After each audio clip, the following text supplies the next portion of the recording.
Charts are a fundamental part of data visualization in web apps, since they allow the user to understand data at a glance.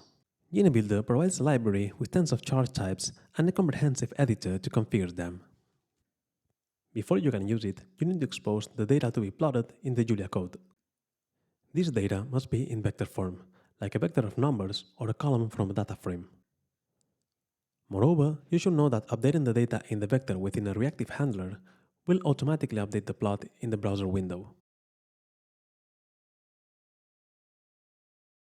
To use the chart editor, select the chart from the library, drop it onto the canvas, and head over to the Properties tab. Here, you can switch between chart types, edit the trace names, bind data to the axis, add multiple traces, set layout options, and much more.